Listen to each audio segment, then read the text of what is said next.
Pelvic infection অর্থাৎ তলপেটে জরায়ুর পাশে ইনফেকশন জমা হয়েছে, এটা কিন্তু ভীষণভাবে নেগলেক্ট করে আমরা। পেশেন্টরা ভাবেন যে একটু মাসিকের সময় ব্যথা হচ্ছে, একটু সাদা স্রাব হচ্ছে, এগুলোকে একটা খুব হালকাভাবে নেওয়া হয়। কিন্তু পেলভিক ইনফেকশন আর্লি স্টেজে ওষুধের দ্বারা কন্ট্রোল করা যায়, কিন্তু লেট স্টেজে নানান কমপ্লিকেশন আসে। পেলভিক ইনফেকশনের অনেক রকম জীবাণু থেকে হতে পারে। পেলভিক ইনফেকশনে ইউট্রাস, পাশে টিউব, ওভারিজ, আশপাশের অঙ্গপ্রত্যঙ্গকে জড়িয়ে একটা ইনফেকশন দেখা দেয়।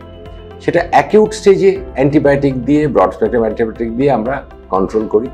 কিন্তু যদি সেটা ঠিকভাবে ট্রিটেড না হয় বা পেশেন্ট হয়তো সেরকম সিভিয়ার সিমটম হয়নি, ট্রিটমেন্টের জন্য আসেনি, তাহলে কিন্তু পরে গিয়ে সেখানে ইনফেকশনটা ক্রনিক স্টেজ ধারণ করে, টিউব ড্যামেজ হয়, সেখানে পাস কালেকশন হতে পারে।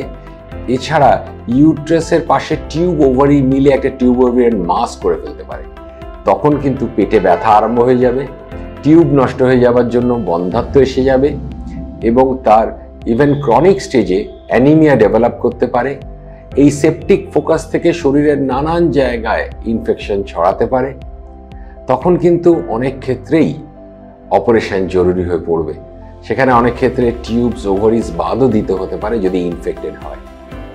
পেলভিক ইনফেকশন সম্বন্ধে মেনলি পেশেন্টদের অ্যাওয়্যার করাটাই আমার উদ্দেশ্য, যে যদি এরকম হয় মাসিকের সময় পেটে ব্যথা অত্যধিক হচ্ছে বা অনেক দিন ধরে তার হোয়াইট ডিসচার্জ, সাদা স্রাব চলছে, বা অন্য সময় মাসিক ছাড়াও তার তলপেটে ব্যথা হচ্ছে, শারীরিক মেলামেশা করার সময় ব্যথা হচ্ছে, তাহলে ডাক্তারবাবুকে দেখাতে হবে যে পেলভিক ইনফেকশন কিনা, যাতে তিনি আর্লি স্টেজে ওটা ডায়াগনোজ করতে পারেন ব্লাড টেস্টের মাধ্যমে, সোনোগ্রাফি বা সিটি এমআরআই প্রয়োজন মতো করে এবং ইফেক্টিভলি ট্রিট করতে পারেন, যাতে ব্যাপারটা ক্রনিক স্টেজে বা বাড়াবাড়ি সিভিয়ার স্টেজে না যায়।